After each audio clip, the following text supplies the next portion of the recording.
بسم اللہ الرحمن الرحیم۔ سورہ یوسف 4 آیتوں کے علاوہ پوری سورت مکہ معظمہ کے اندر نازل ہوئی ہے۔ اس کے اندر 111 آیتیں اور 12 رکوع ہے۔ اس سورت میں حضرت یوسف علیہ السلام کے قصے کو تسلسل اور ترتیب کے ساتھ بیان فرمایا ہے، اور یہ قصہ صرف اسی سورت میں آیا ہے، پورے قرآن میں دوبارہ اس کا کہیں ذکر نہیں ہے۔ یہ خصوصیت صرف حضرت یوسف علیہ السلام کے قصے کو ہی ہے، ورنہ تمام انبیاء علیہ السلام کے قصص و واقعات پورے قرآن میں خاص حکمت کے تحت الگ الگ کر کے لائے گئے ہیں اور بار بار لائے گئے ہیں۔ حضرت یوسف علیہ السلام کے قصے کو ترتیب کے ساتھ بیان کرنے کی ایک حکمت یہ بھی ہو سکتی ہے کہ تاریخ نگاری بھی ایک مستقل فن ہے۔ اس میں اس فن والوں کے لیے ایک خاص ہدایات ہیں کہ بیان میں نہ تو اتنا اختصار ہونا چاہیے کہ جس سے بات پوری سمجھ میں نہ آئے، اور نہ اتنا طول ہونا چاہیے کہ اس کا پڑھنا اور یاد رکھنا مشکل ہو جائے، جیسا کہ اس قصے کے قرآنی بیان سے واضح ہوتا ہے۔ دوسری وجہ یہ بھی ہو سکتی ہے، جیسا کہ بعض روایات میں آیا ہے کہ یہود نے آپ صلی اللہ علیہ وسلم کی نبوت کی آزمائش کے لیے آپ صلی اللہ علیہ وسلم سے کہا تھا کہ اگر آپ سچے نبی ہیں تو ہمیں بتلائیے کہ آل یعقوب ملک شام سے مصر کیوں منتقل ہوئے اور یوسف علیہ السلام کا واقعہ کیا تھا۔ ان کے جواب میں اللہ رب العزت نے وحی کے ذریعے یہ پورا قصہ نازل فرمایا، جو رسول اللہ صلی اللہ علیہ وسلم کا معجزہ اور آپ کی نبوت کا بڑا شاہد ہے۔ آپ صلی اللہ علیہ وسلم امی محض تھے۔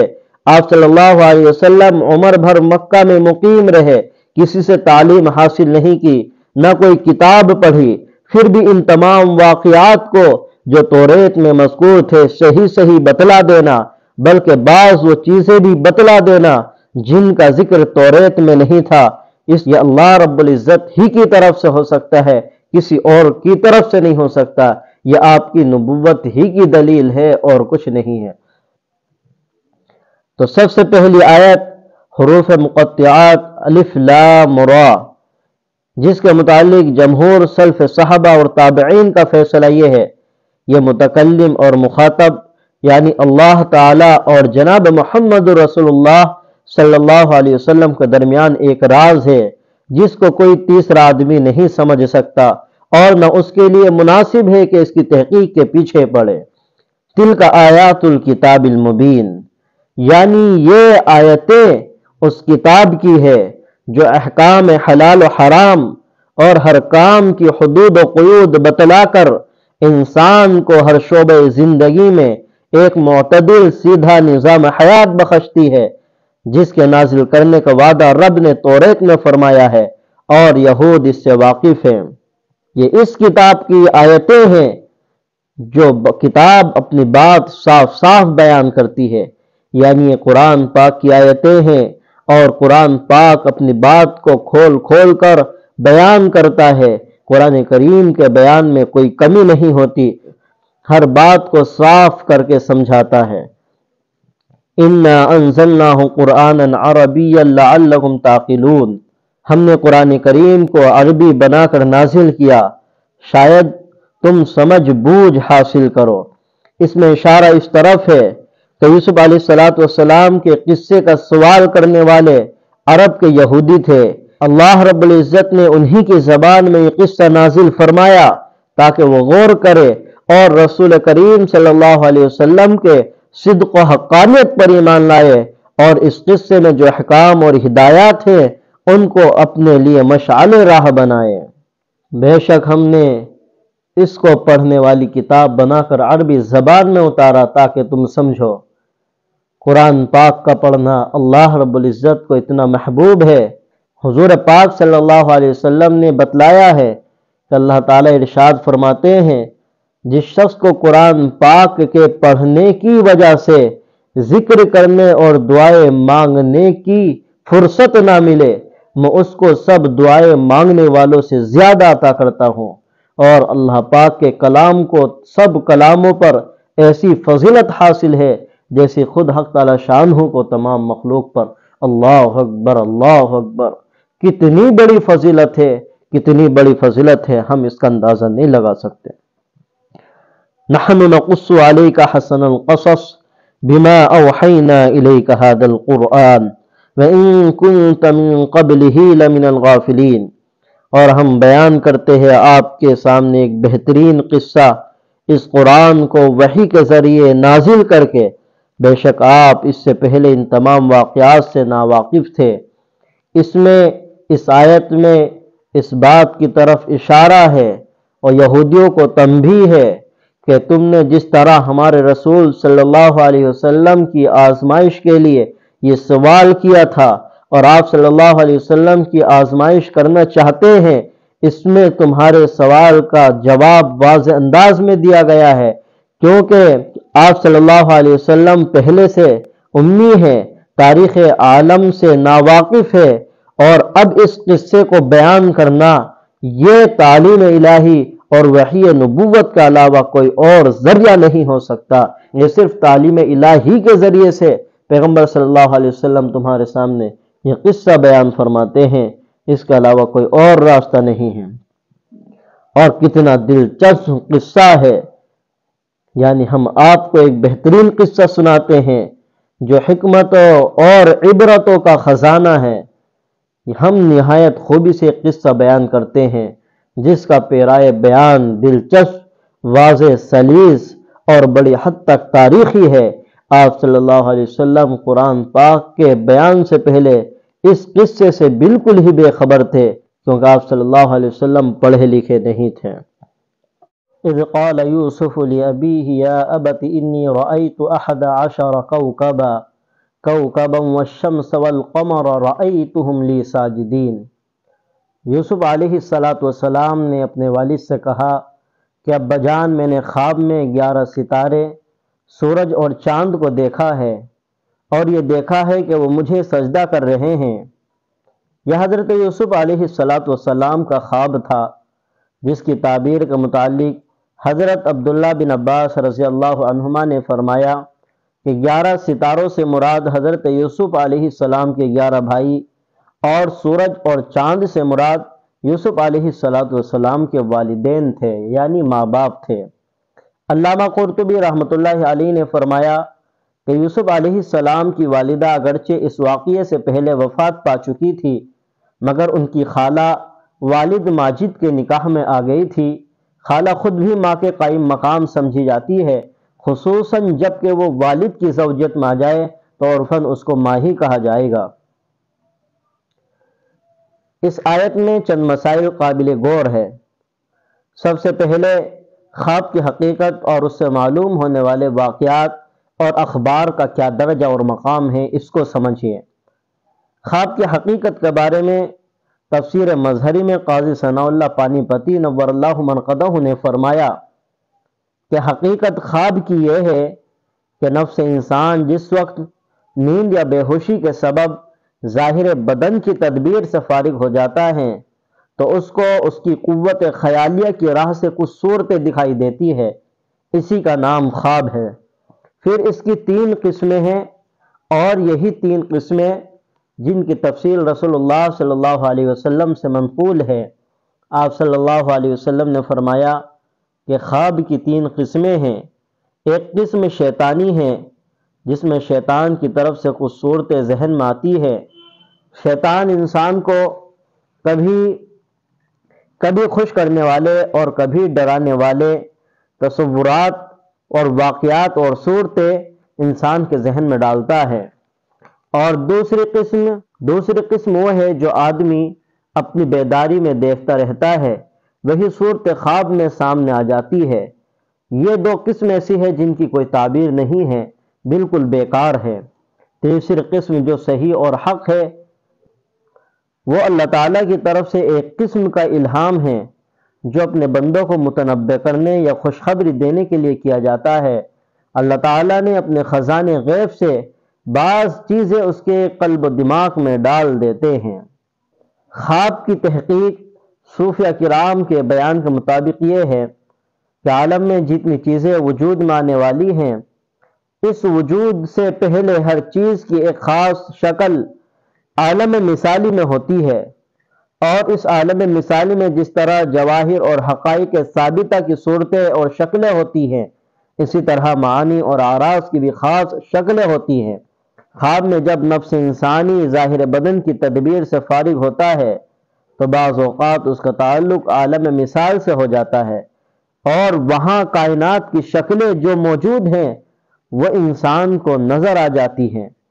اسی کو خواب کہتے ہیں۔ انبیاء علیہ السلام کے خواب جتنے بھی ہوتے ہیں، تمام کے تمام خواب وحی کا درجہ رکھتے ہیں۔ عام مسلمانوں کے خواب میں ہر طرح کے احتمال رہتے ہیں، اس لیے وہ کسی کے لیے حجت اور دلیل نہیں ہوتے۔ ان کے خوابوں میں بعض اوقات طبعی اور نفسانی صورتوں کی ملاوٹ ہو جاتی ہے، بعض اوقات گناہوں کی ظلمت اور کدورت صحیح خواب پر چھا کر انسان کے خواب کو ناقابل اعتماد بنا دیتی ہے، بعض اوقات تعبیر صحیح سمجھ میں نہیں آتی۔ تو ایک بات تو یہ معلوم ہوئی کہ انبیاء علیہ السلام کے جو خواب ہوتے ہیں وہ وحی کا درجہ رکھتے ہیں اور وہ خواب صحیح ہوتے ہیں۔ عام مسلمانوں کے خواب میں ہر طرح کے احتمال رہتے ہیں، اس لیے عام مسلمانوں کے خواب کسی کے لیے حجت اور دلیل نہیں ہوتے، اور قرآن و حدیث سے یہ بات بھی ثابت ہے کہ سچے خواب بعض اوقات کافر اور فاسق کو بھی آ جاتے ہیں، جیسے کہ سورہ یوسف ہی میں حضرت یوسف علیہ السلام کے جیل کے دو ساتھیوں نے خواب معلوم کیا، یوسف علیہ السلام نے اس کی تعبیر دی تو ان کا خواب سچا ہوا۔ اسی طرح بادشاہ مصر کا خواب اور یوسف علیہ السلام کا اس کی تعبیر دینا اور پھر اس کا سچا ہونا قرآن میں مذکور ہے، حالانکہ یہ تینوں مسلمان نہیں تھے۔ حدیث میں کسرا کا خواب مذکور ہے، جو اس نے رسول اللہ صلی اللہ علیہ وسلم کی بعثت کے متعلق دیکھا تھا، وہ خواب صحیح ہوا، حالانکہ کسرا مسلمان نہیں تھا۔ رسول اللہ صلی اللہ علیہ وسلم کی پھوپھی عاتقہ نے بحالت کفر آپ صلی اللہ علیہ وسلم کے بارے میں سچا خواب دیکھا تھا، حالانکہ اس وقت وہ مسلمان نہیں تھی۔ اور کافر بادشاہ بخت نصر نے ایک خواب دیکھا تھا، جس خواب کو دیکھنے کے بعد وہ بھول گیا تھا۔ حضرت دانیال علیہ السلام جو اللہ کے نبی تھے، اس کے خواب کو بھی بتلایا اور اس کی تعبیر بھی دی، وہ خواب سچا ہوا۔ تو یہ اس سے معلوم ہوا کہ محض اتنی بات کہ کسی کو کوئی سچا خواب نظر آ جائے اور واقعہ اس کے مطابق ہو جائے، اس کے نیک اور صالح بلکہ مسلمان ہونے کی بھی دلیل نہیں ہو سکتی۔ ہاں یہ صحیح ہے کہ عام عادت اللہ یہی ہے کہ سچے اور نیک لوگوں کے خواب عموماً سچے ہوتے ہیں، فساق اور فجار کے عموماً حدیث النفس یا تصویل شیطانی کی قسم باطل سے ہوا کرتے ہیں، مگر کبھی اس کے خلاف بھی ہو جاتا ہے۔ قال یا بنی لا تقصص رؤیاک علی اخوتک فیکیدوا لک کیدا ان الشیطان للانسان عدو مبین۔ یعقوب علیہ السلام نے فرمایا، بیٹا تم اپنا یہ خواب اپنے بھائیوں سے بیان مت فرمانا، ایسا نہ ہو کہ وہ یہ خواب سن کر تمہاری عظمت شان معلوم کر کے تمہیں ہلاک کرنے کی کوئی تدبیر کرے، کیونکہ شیطان انسان کا کھلا ہوا دشمن ہے۔ اس آیت میں حضرت یعقوب علیہ السلام نے حضرت یوسف علیہ السلام کو اپنا خواب بھائیوں کے سامنے بیان فرمانے سے منع فرمایا ہے۔ اس سے معلوم ہوا کہ خواب ایسے شخص کے سامنے بیان نہیں کرنا چاہیے جو اس کا خیر خواہ اور ہمدرد نہ ہو، اور نہ ایسے شخص کے سامنے خواب بیان کرنا چاہیے جو خواب کی تعبیر بتانے میں ماہر نہ ہو۔ اس آیت سے چند مسائل معلوم ہوئے۔ ایک حدیث کے اندر رسول اللہ صلی اللہ علیہ وسلم نے فرمایا کہ خواب تین قسم کا ہوتا ہے، ایک اللہ کی طرف سے بشارت، دوسرے نفسانی خیالات، تیسرے شیطانی تصورات۔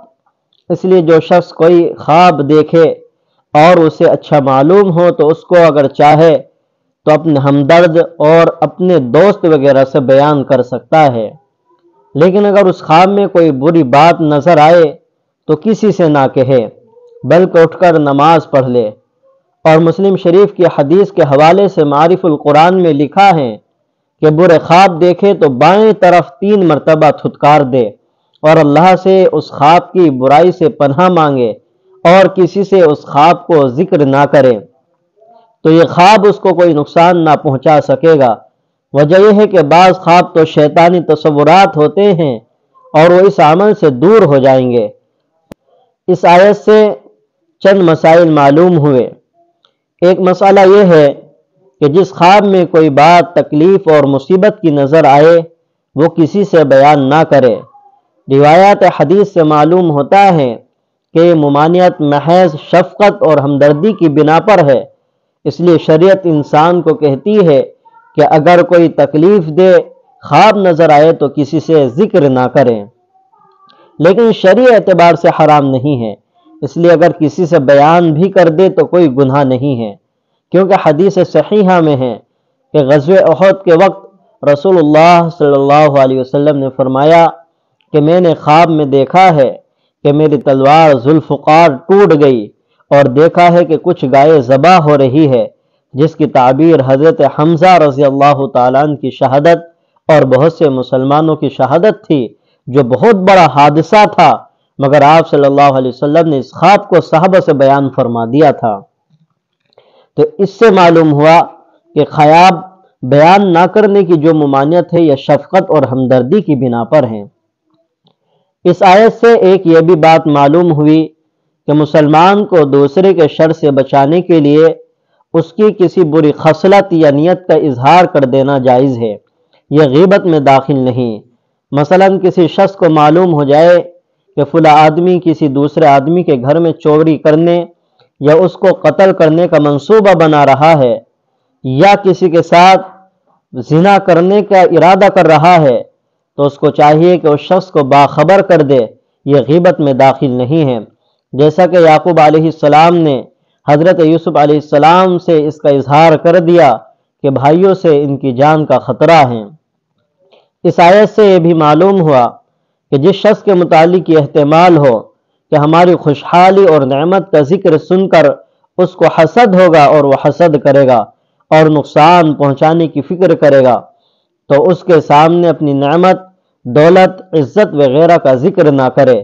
رسول اللہ صلی اللہ علیہ وسلم نے ارشاد فرمایا، اپنے مقاصد کو کامیاب بنانے کے لیے ان کو راز میں رکھنے سے مدد حاصل کرو، کیونکہ دنیا میں ہر صاحب نعمت سے حسد کیا جاتا ہے۔ چھٹی آیت میں اللہ رب العزت نے حضرت یوسف علیہ السلام سے چند انعامات عطا کرنے کا وعدہ فرمایا ہے۔ اول یہ ہے کذالک یجتبیک ربک، اللہ تعالیٰ اپنے انعامات اور احسانات کے لیے آپ کا انتخاب فرما لیں گے، جس کا ظہور ملک مصر میں حکومت اور عزت اور دولت ملنے سے ہوا۔ دوسرا وعدہ وَيُعَلِّمُكَ مِن تَأْوِيلِ الْأَحَادِيثِ، اس میں احادیث سے مراد لوگوں کے خواب ہے۔ معنی یہ ہے کہ اللہ تعالیٰ آپ کو تعبیر خواب کا علم سکھا دیں گے۔ اس سے یہ بھی معلوم ہوا کہ تعبیر خواب ایک مستقل فن ہے جو اللہ تعالیٰ کسی کسی کو عطا فرماتے ہیں، ہر شخص اس کا اہل نہیں ہے۔ تیسرا وعدہ وَيُتِمُّ نِعْمَتَهُ عَلَيْكَ، اللہ تعالیٰ آپ پر اپنی نعمت پوری فرما دیں گے۔ اس میں عطائے نبوت کی طرف اشارہ ہے کہ اللہ رب العزت آپ کو نبی بنائیں گے اور نبوت سے سرفراز فرمائیں گے۔ کما اتمہا علی ابویک من قبل ابراہیم و اسحاق، جس طرح ہم نے اپنی نعمت نبوت تمہارے باپ دادا ابراہیم اور اسحاق علیہ السلام پر آپ سے پہلے پوری کر چکے ہیں۔ اس میں اس طرف بھی اشارہ ہے کہ تعبیر خواب کا فن جیسے کہ یوسف علیہ السلام کو دیا گیا، اسی طرح ابراہیم اور اسحاق علیہ السلام کو بھی سکھایا گیا تھا۔ آخر آیت میں فرمایا ان ربک علیم حکیم، بے شک تمہارا پروردگار بڑا جاننے والا اور بڑی حکمت والا ہے، اس کے لیے کسی کو کوئی فن سکھانا مشکل نہیں ہے، اور نہ عذرائے حکمت وہ یہ فن ہر شخص کو سکھا سکتا ہے، بلکہ اپنی حکمت کے ماتحت انتخاب کر کے کسی کو یہ ہنر دے دیتا ہے۔ یہاں پر دو باتیں اور یاد رکھیں۔ تفسیر قرطبی کے حوالے سے تفسیر معارف القرآن میں لکھا ہے کہ یوسف علیہ السلام کے اس خواب کی تعبیر 40 سال کے بعد ظاہر ہوئی۔ اس سے معلوم ہوا کہ تعبیر کا فوراً ظاہر ہونا کوئی ضروری نہیں ہے۔ اور ایک بات یہ یاد رکھیں کہ یوسف علیہ السلام کے جو دیگر بھائی تھے وہ نبی تھے یا نبی نہیں تھے، اور اس آیت اور بعد کی آیات سے یہ بھی معلوم ہو گیا کہ حضرت یوسف علیہ السلام کے جو دیگر بھائی تھے جنہوں نے یوسف علیہ السلام کو قتل کرنے یا کنویں میں ڈالنے کا مشورہ کیا اور پھر اس پر عمل کیا، اللہ کے پیغمبر اور نبی نہیں تھے، ورنہ قتل یوسف کا مشورہ اور پھر ان کو ضائع کرنے کی تدبیر، باپ کی نافرمانی کا عمل اور پھر جھوٹ بولنا کہ ایک کپڑے پر خون لگا کر لائے اور یہ کہہ دیا کہ یوسف کو بھیڑیے نے کھا لیا، یہ ایک پیغمبر کی شان نہیں ہے، کیونکہ انبیاء علیہ السلام کا سب گناہوں سے پاک ہونا اور معصوم ہونا ضروری ہے۔ اور تفسیر ماجدی میں لکھا ہے یتم نعمتہ علیکا، اتمام نعمت کے تحت میں ساری دنیاوی اخروی نعمتیں آ گئی ہے۔ اور اس آیت کے ان الفاظ سے یہ لازم نہیں آتا کہ برادران یوسف کو بھی نبوت ملی ہو۔ اور تفسیر معارف القرآن میں بھی یہی لکھا ہے کہ برادران یوسف نبی نہیں تھے۔ اگر کسی شخص کو مفصل تفسیر دیکھنی ہو تو امام فخر الدین رازی رحمۃ اللہ علیہ کی تفسیر کبیر جو عربی میں ضخیم جلدوں میں ہیں، اس میں مفصل بحث کی گئی ہے کہ وہ نبی تھے یا نبی نہیں تھے اور اتمام نعمت کا کیا مطلب ہے۔ اللہ تعالی ہم سب کو بات سمجھنے کی توفیق عطا فرمائے۔